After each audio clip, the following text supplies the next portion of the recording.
Capítulo 30. Deus promete trazer do cativeiro o seu povo.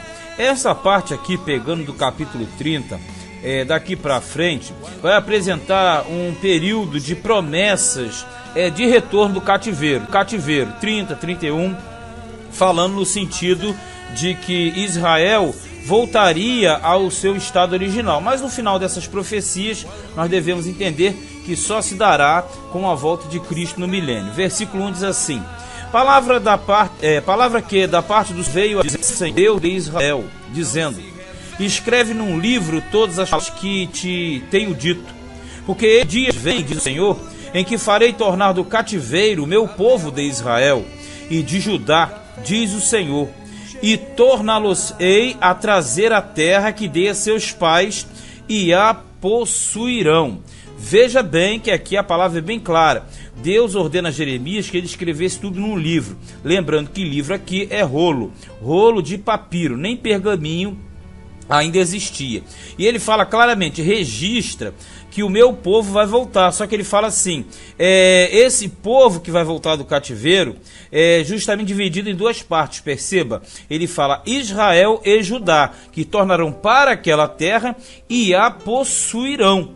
Isso quer dizer que você percebe que ele fala de um ajuntamento das duas casas, retorno para a terra e posse dessa terra, de forma que isso aqui não tem como se aplicar a um período anterior à volta de Cristo e a instauração do milênio, com a retomada, né, das terras que eram de Israel, voltando para o seu próprio povo. Versículo 4. E estas são as palavras que disse o Senhor acerca de Israel e de Judá. Perceba as duas casas. Assim diz o Senhor: ouvimos uma voz de tremor, de temor, mas não de paz. Perguntai, pois, e vede se um homem tem dores de parto. Porque, pois, vejo a cada um homem com as mãos sobre os lombos, como a que está dando à luz? E por que se tem tornado malicentos todos os rostos? Veja que a indagação é: por que o homem anda com as mãos na cintura como se fosse uma mulher grávida? Você sabe, né? Ela anda segurando com as mãos as costas, né? Então ele está dizendo assim: por que os homens de Israel eles estão andando como a parturiente? Por que estão malicentos os rostos? Malicento quer dizer magros, abatidos. Isso aqui é uma forma de mostrar o estado precário que eles estavam vivendo. Porque aquele dia é tão grande que não houve outro semelhante, e é tempo de angústia para Jacó. Ele, porém, será salvo dela, porque será naquele dia, diz o Senhor dos Exércitos, que eu quebrarei o seu jugo de sobre o teu pescoço, e quebrarei as tuas ataduras, quer dizer, amarras, e nunca mais servirão dele os estranhos. Jacó aqui simboliza a totalidade do povo de Deus, as duas casas no caso. Agora veja, ele fala: por que ele está andando como uma mulher grávida, com a mão nas costas? Por que o rosto está magro, abatido? Porque isso aqui era símbolo do sofrimento e cativeiro. Mas Deus está prometendo um período de diferença, um período de renovação, quando ele irá quebrar o jugo sobre o pescoço do seu povo, tirar as ataduras. As ataduras eram as amarras que aquelas pessoas que eram levadas como escravas, elas estavam envolvidas naquelas cordas. Então ele está dizendo: eu vou livrar o povo da mão dos estranhos. Mas servirão ao Senhor, seu Deus, como também a Davi, seu rei, que lhe levantarei. Não temas, pois, tu, meu servo Jacó, diz o Senhor, nem te espantes, ó Israel, porque eis que te livrarei das terras de longe, que é o cativeiro, e a tua descendência da terra do seu cativeiro. Jacó tornará a descansar e ficará em sossego, e não haverá quem o atemorize. Perceba que ele está falando a respeito do retorno, e ele diz que à frente desse povo estará Davi. Aí geralmente a pessoa fala: mas Davi, como é que Davi estará à frente do povo? Primeiro, Davi é visto como modelo de rei, e nós sabemos que no futuro, na verdade, Davi, pela genealogia, não foi Davi que veio. Quem veio foi Jesus. Só que eles não receberam, o povo de Deus da época não recebeu, né, o judeu. Mas ele vai voltar a segunda vez pelo clamor e reconhecimento deles. Isso aí é um ponto. Mas se você aprofundar mais ainda, em escatologia e ensinamentos, você vai ver que as promessas de Davi reinando em Jerusalém junto com Jesus no milênio, nós encontramos tais referências. Então aqui quando fala assim, mas servirão ao Senhor seu Deus, porque você vai entender que o Senhor seu Deus torna-se a pessoa de Jesus. Consegue entender?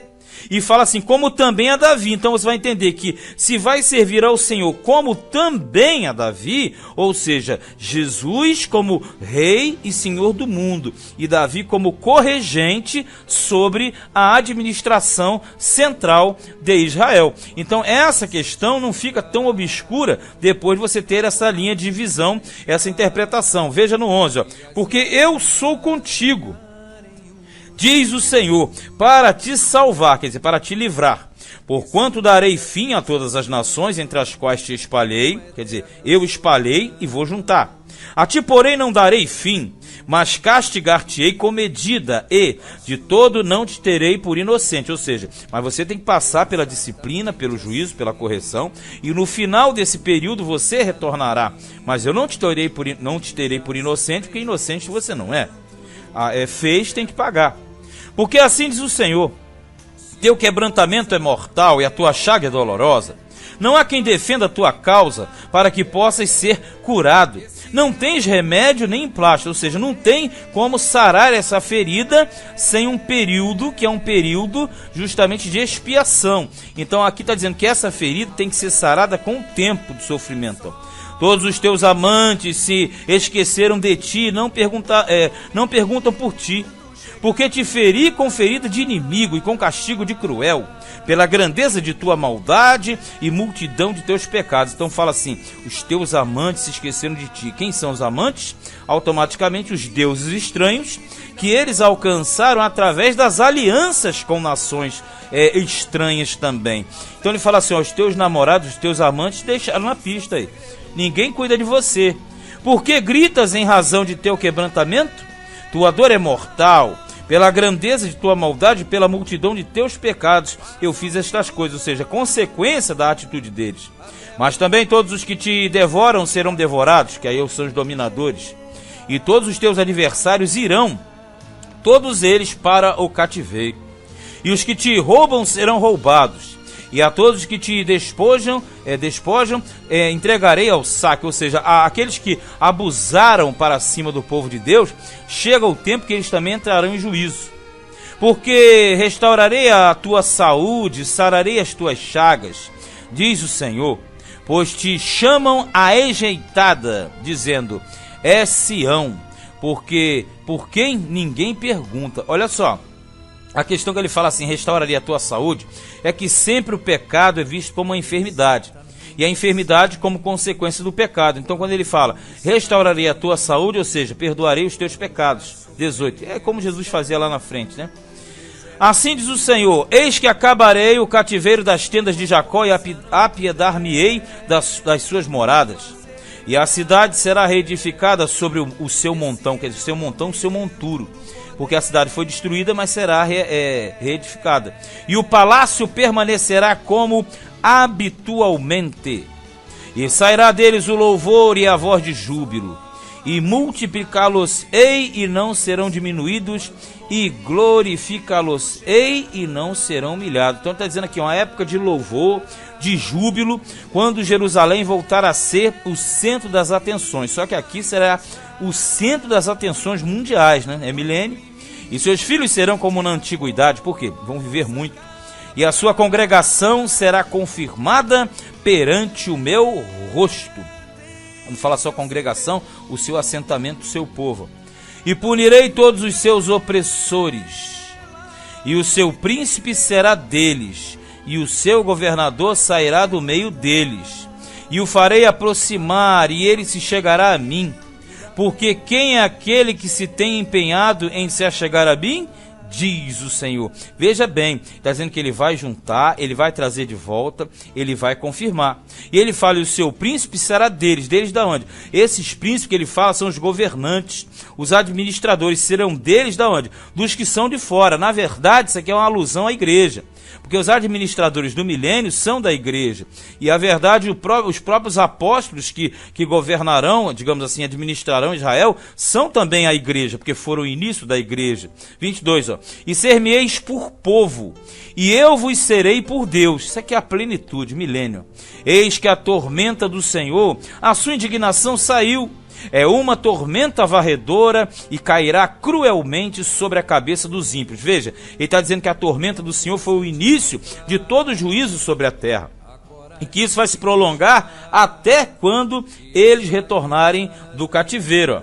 Não voltará atrás o furor da ira do Senhor, até que tenha executado e até que tenha cumprido os desígnios do seu coração. Olha só o que fala aqui, não tem dúvidas para entender. No fim dos dias entendereis isto. O fim dos dias, ou seja, o fim dos tempos. Porque na verdade, tudo isso aqui não acabou com o retorno do cativeiro, com o decreto de Ciro.